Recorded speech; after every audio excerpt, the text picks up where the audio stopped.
Assalamualaikum warahmatullahi wabarakatuh. Perkenalkan, nama saya Yuliana Cayanurung dari kelas KPI 1A yang insya Allah akan melaksanakan tugas ujian tengah semester dalam bentuk video dengan mata kuliah ilmu dakwah. Dosen pengampunya yaitu Dr. Umi Halwati, SOS IMAG. Yang pertama adalah pengertian ilmu dakwah. Ilmu dakwah itu apa sih? Ilmu dakwah adalah ilmu yang membahas tentang proses penerimaan, pengelolaan, dan penyampaian ajaran Islam untuk merubah perilaku individu, kelompok, dan masyarakat sesuai dengan ajaran Islam. Mengkaji bagaimana perilaku muslim melakukan kegiatan dakwahnya agar dia berhasil. Ilmu ini juga membahas atau mengkaji proses dakwah secara logis, teoritis, empiris, dan filosofis. Yang selanjutnya adalah ruang lingkup ilmu dakwah. Ruang lingkup ilmu dakwah ini ada 3. Yang pertama, at-taujih. Yang kedua, at-taghyir. Dan yang ketiga, ar-roja. Yang pertama yaitu at-taujih. At-taujih adalah cara memberikan tuntunan dan pedoman serta jalan hidup mana yang harus dilalui oleh manusia dan jalan mana yang harus dihindarinya. Yang kedua, at-taghyir. At-taghyir itu adalah bagaimana kita bisa mengubah dan memperbaiki keadaan seseorang atau masyarakat kepada suasana hidup baru yang berdasarkan pada nilai-nilai Islam. Yang ketiga, ar-roja. Ar-roja itu memberikan pengharapan akan sesuatu nilai agama yang disampaikan. Dakwah harus mampu menunjukkan nilai apa yang terkandung di dalam perintah suatu agama sehingga dapat dirasakan sebagai kebutuhan pokok dalam kehidupan masyarakat. Objek material dakwah itu apa aja? Objek material dakwah itu ajaran pokok agama Islam, yakni Al-Quran dan As-Sunnah, serta manifestasinya dalam sebuah aspek kehidupan umat Islam dalam sejarah, yaitu manusia, Islam, Allah, dan lingkungan. Lingkungan itu dunia atau alam semesta. Lalu sekarang masuk ke objek formal dakwah. Objek formalnya apa aja nih? Yang pertama ada BKI. BKI itu Bimbingan Konseling Islam, atau bisa disebut juga sebagai irsyad. Nah, yang kedua ada KPI. KPI itu Komunikasi Penyiaran Islam atau tabligh. Yang ketiga ada MD. MD atau manajemen dakwah, yang bisa juga disebut sebagai tadbir. Yang keempat itu ada PMI, yakni pengembangan masyarakat Islam atau bisa disebut juga sebagai tatwir atau tamkin. Yang kelima ada hubungan masyarakat atau humas, atau juga bisa disebut dengan alaqat ammah. Sekarang tentang dai secara umum dan dai secara khusus. Dai secara umum bahwa semua umat Islam, apapun latar belakang pendidikan, latar belakang keilmuan, profesi, berkewajiban menjalankan dakwah. Kalau dai secara khusus itu adalah mereka yang memiliki latar belakang keilmuan atau mereka yang mempunyai potensi dalam bidang dakwah ini gitu. Entah mereka yang mewakafkan dirinya untuk berdakwah atau mereka yang punya potensi di bidang dakwah ini. Berdasarkan pada apa yang saya dapatkan di kelas melalui ibu dosen. Lalu ada pula metodologi keilmuan dakwah. Ada 3. Yang pertama itu manhaj istinbat. Manhaj istinbat ini adalah dakwah yang merujuk pada Al-Quran dan Sunnah. Yang kedua, itu ada manhaj iktibas. Manhaj iktibas itu adalah dakwah yang meminjam atau meminta bantuan dari ilmu-ilmu sosial. Yang ketiga, ada manhaj istiqra. Manhaj istiqra ini adalah dakwah dengan penelitian, baik melalui penelitian referensi atau pustaka ataupun penelitian lapangan. Yang selanjutnya ada ragam kegiatan dakwah. Ragam kegiatan dakwah ini dibagi menjadi dua. Yang pertama itu dakwah bil lisan atau bi ahsanil qaul. Dakwah bil lisan ini terbagi lagi menjadi 3. Yang pertama, tabligh atau penyebaran pesan Islam. Menurut bahasa, tabligh itu adalah menyampaikan.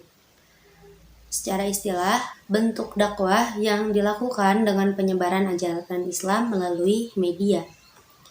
Nah, yang kedua, itu ada irsyad atau konseling atau bimbingan Islam. Irsyad ini menurut bahasa adalah petunjuk atau konseling atau juga membimbing.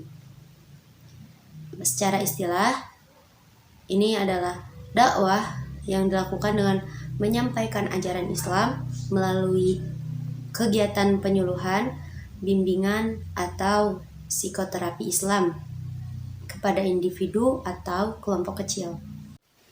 Yang ketiga ada humas atau hubungan masyarakat, atau juga bisa disebut dengan public relation.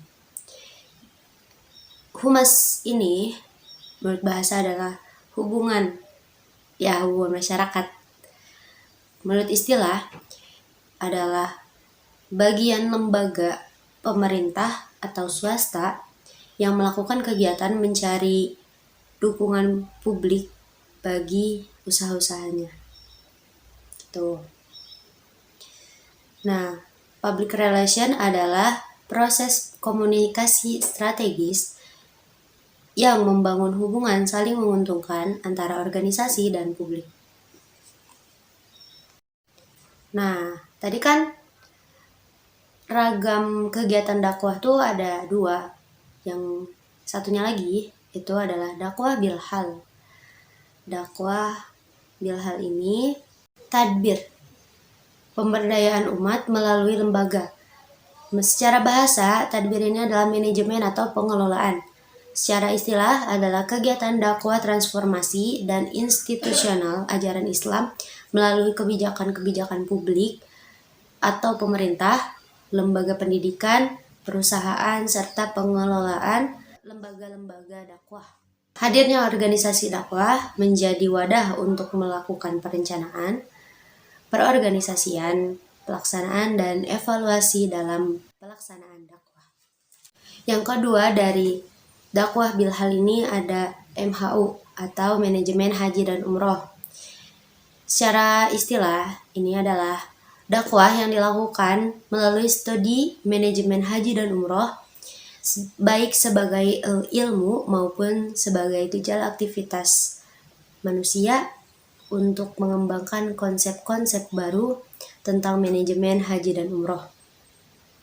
Melakukan riset tentang manajemen haji dan umroh untuk menemukan relevansi dan nilai guna manajemen haji dan umroh di masyarakat. Terus, melakukan pengabdian kepada masyarakat dengan membangun kerjasama kegiatan dalam bidang manajemen haji dan umroh yang mampu menjawab tuntutan global.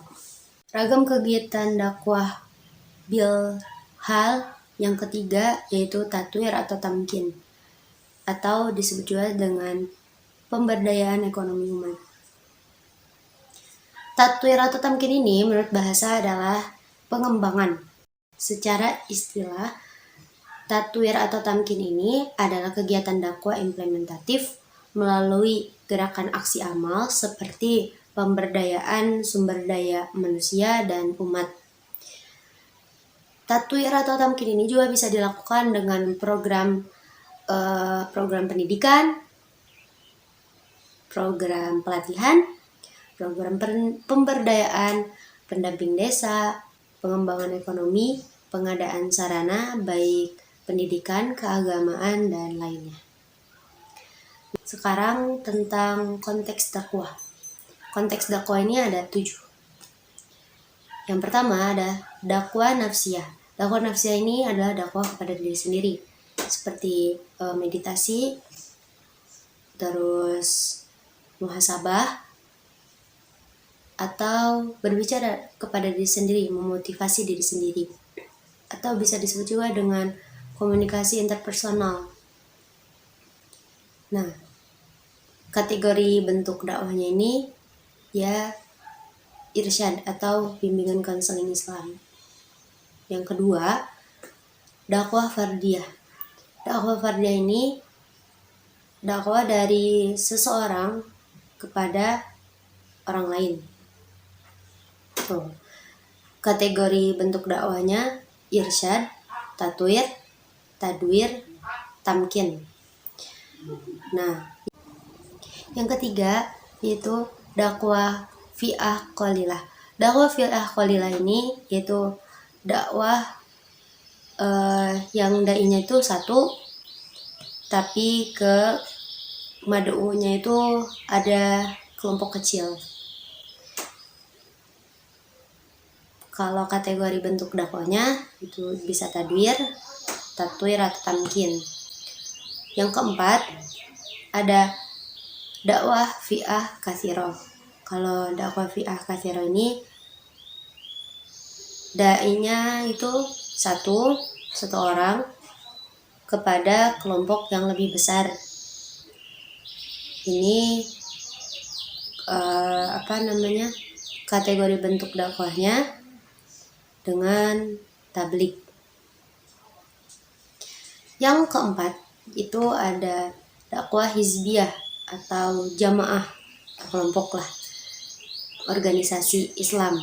Nah, kalau ini dai-nya itu suatu kelompok, mad'unya juga kepada organisasi Islam atau jamaah gitu. Dakwah yang ke-6 yaitu dakwah ummah. Dakwah ummah ini dai-nya itu satu kelompok dan mad'unya pun satu kelompok juga gitu. Ini apa sih, satu kelompok atau halayak publik gitu. Dakwah ummah ini kategori bentuk dakwahnya dengan tabligh. Dan yang terakhir, yang ke-7 itu dakwah syu'ubiyah qabailiyah. Dakwah syu'ubiyah qabailiyah ini adalah dakwah antar suku bangsa atau antar budaya. Dai-nya adalah suatu kelompok dan mad'unya pun satu kelompok. Dai dan mad'unya ini berbeda suku atau berbeda budaya, bangsa gitu. Kenapa sih kita itu harus berdakwah? Kenapa umat Islam itu harus mendakwahkan ajaran Islam? Karena dakwah ini bagian dari tugas suci atau ibadah umat Islam sebagai proses penyelamatan umat Islam dari berbagai persoalan kehidupan yang mampu merugikannya. Itu menurut jurnal UIN SGD Bandung. Dan yang kedua, landasan yang tadi landasan teologis. Nah, yang sekarang adalah landasan sosiologisnya. Kenapa kita harus berdakwah? Karena Islam itu tidak mungkin dikenal dan dipahami serta dianut tanpa adanya proses dakwah, khususnya dakwah Rasul ya. Implementasi dakwah yang dilakukan Nabi secara bertahap, yaitu dari kerabat terdekatnya dulu, lalu kemudian diperluas ke penduduk Mekah dan sekitarnya kemudian meluas lagi mencakup seluruh manusia hingga saat ini. Nah, dakwah juga mengandung dimensi perubahan kepada kebaikan, baik dalam bidang moralitas, perbaikan kehidupan masyarakat, dan relasi sosial kemasyarakatan yang ideal berbasis pada nilai-nilai agama yang diyakini kebenarannya. Referensi ini saya dapat dari Jurnal Ilmiah Syiar IAIN Bengkulu. Ud'u ila sabili rabbika bil hikmati wal mau'izatil hasanah wajadilhum billati hiya ahsan inna rabbaka huwa a'lamu biman dhalla an sabilihi wa huwa a'lamu bil muhtadin. Wal takum minkum ummatun yad'una ilal khairi wa ya'muruna bil ma'rufi wa yanhauna 'anil munkari wa ulaika humul muflihun.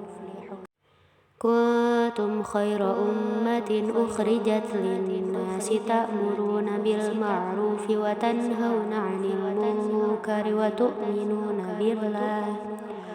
Walau amana ahlul kitabi lakana khairan lahum minhumul mu'minuna wa aktsaruhumul fasiqun.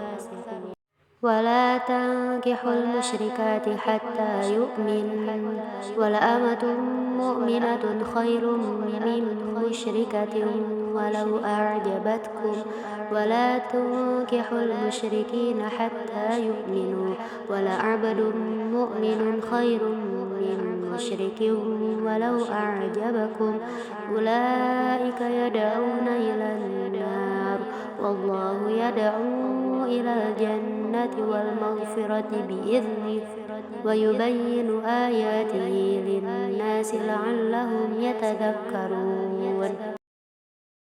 Wa man ahsanu qawlan mimman da'a ila Allah wa 'amila shalihan wa qala innani minal muslimin. Fasda' bima tu'mar wa a'rid 'anil musyrikin.